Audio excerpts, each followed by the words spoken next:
overcoming sexual addictions in my life, thriving through. I'm a medical doctor, and I was sexually abused at the age of 8, and it continued until the age of 16 by different times by different people.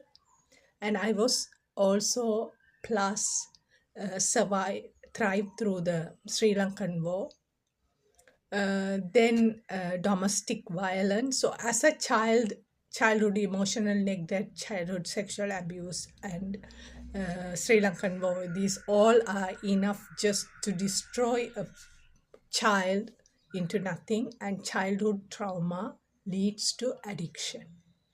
So I was born in a Christian family where like drinking, smoking, everything, right, is completely prohibited. So even when I was in university, I didn't have any drinks, or I smoked once, but actually it's just was like I couldn't handle myself and I needed, but I couldn't because of the family pressure that we are not allowed. And so only escape in for sexual pleasure or sexual addiction is marriage. So unfortunately, I like, especially virginity is so important in our culture for marriage. So somehow I was engaged in sexual activities, but not, I didn't have intercourse, because I knew intercourse, if I have intercourse with unmarried person, then it is an offense to God, and that will lead to hell. So it was like kind of living in fear, living in the fear of God, like, I can't do anything, but deep inside all the needs were there, but outside pretending not to engage, and trying manipulation, doing things, justifying and all, but actually it was there. I was not free from it. But then when the divorce happened, and when the social media came into life, honestly life is not same as before. Because before social media, you have to meet somebody to engage for a sexual activity. You have to have a physical contact with the person. But then when the social media came in, anyway, you don't have to meet a person. You're completely be alone by yourself and can engage in sexual activity. So that was so dangerous, because before, somehow there was a society around us, so um, it didn't allow us to meet anybody, or allow me to meet anybody or everybody I wanted to meet. And also there was always a fear of that society around me, right? So but then the social media came alive in life, there was no fear, there is nothing, because it is just in my bedroom, me being alone. Anytime I was able to engage in with anybody, and I don't needed a man, so it looks like I'm a holy person, I'm perfect person, but that's not the truth. So it was a journey, and I'm so grateful, because I was in the shelter in Toronto, and I met a lady who was a sex addict. I have met a couple of them, and one woman, she went to the codependency group, sex and addict group, which is exactly like Alcohol Anonymous group. And for me to, it was in Zoom, and for me to go into that group, admit that I am a sex and love addict was a big thing, because I am a medical doctor. And how do I say I am a sex and love addict? And also about that image, right? Because the society has a big image, and you never know when you go into a place whom you will meet, somebody who knows you, somebody, so it was a journey, but I'm so grateful that I was able to pass through it to overcome. Because when we are childhood trauma, whether it's especially if it is a childhood sexual abuse, we lose our power. Because the when the sexual abuse happened, the child couldn't say no. The child couldn't protect that person. So the child thinks that is a normal behavior. Anybody can come and touch me. And also that very young age, when we were pleasured, there is a desire comes in within us to pleasure ourselves. So because sex has to happen in a as an adult in a healthy relationship. But when we are sexually traumatized, assaulted, molested, it happens in a very young age or in a very inappropriate way.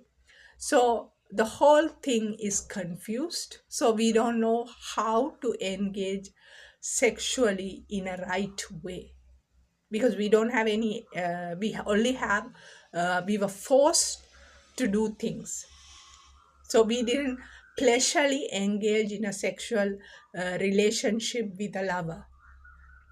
We were we didn't engage it. Somebody used our body to do what they want for themselves. It's nothing, there is no me inside it. So when that happens, it's a big vacuum inside, like, so that child is lost. So when we become adult, that child only knows this is how it happens. Somebody has to rape me, or somebody has to touch me for me to be get pleasured. So it's a completely changing our mentality and knowing who we are, and also able to set the boundary, knowing this body is mine. Nobody can't touch me without my permission. And able to know is the key word for to deliver ourselves from any addiction. We have to teach ourselves to control, to stop. And we can divert ourselves into something other, engagement which is very healthy, right? So whenever that urge, the impulse comes out, we are the one who are responsible for ourselves. And it's not shutting it down, because shutting it down doesn't help. That is what I did before my marriage, and that is very dangerous. It will just blast like a bomb. And then going wildly inside it also will never help, because it becomes like a chain of addiction that we will never be satisfied. But satisfying our own self, being the mother to ourselves, being a mother to our own, lover to our own self, that is the only way to deliver ourselves from addictions. If I am, when I became the lover for myself, able to love me unconditionally, sexually, I was able to provide all my needs. I didn't need somebody to sexually satisfy me. And when I knew what I wanted, because before I waited for the man to tell me and discover what I wanted. But after that, I found out what I need, what I want, and to express that my needs is the healing journey. And when a woman, especially a woman who is in Sri Lanka, born to a Tamil family, I hear even not only sex, but in normal way, when I express my needs, my this is what I want to do, I have I had many men walking away saying, I will never listen to a woman.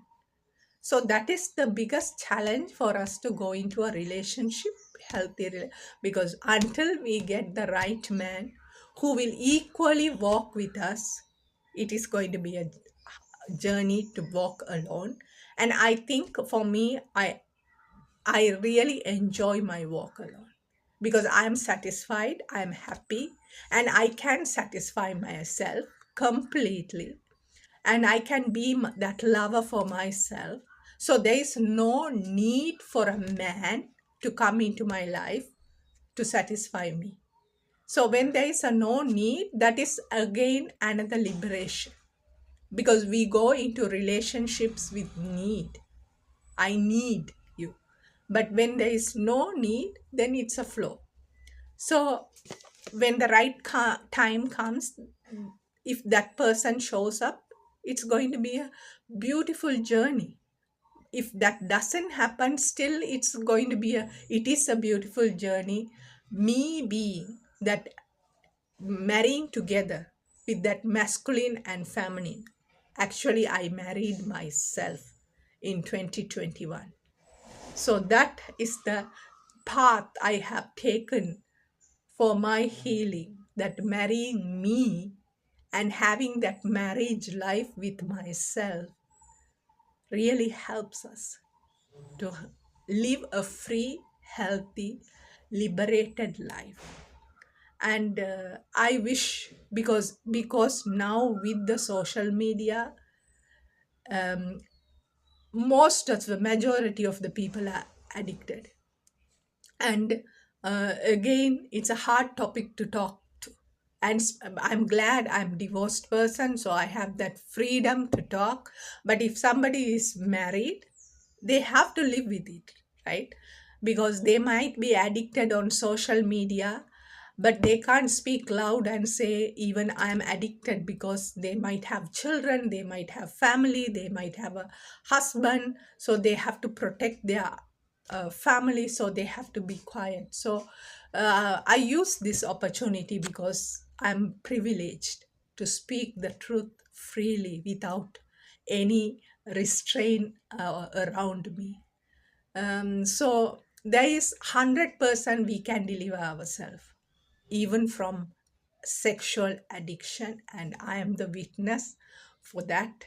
And I wish all of you will find the strength and look at the codependency group, love and sex addict group, which is, they have all kind of materials which we can use it. And also, if you have friends whom you can have that conversation, because my friend is my therapist, so we talk.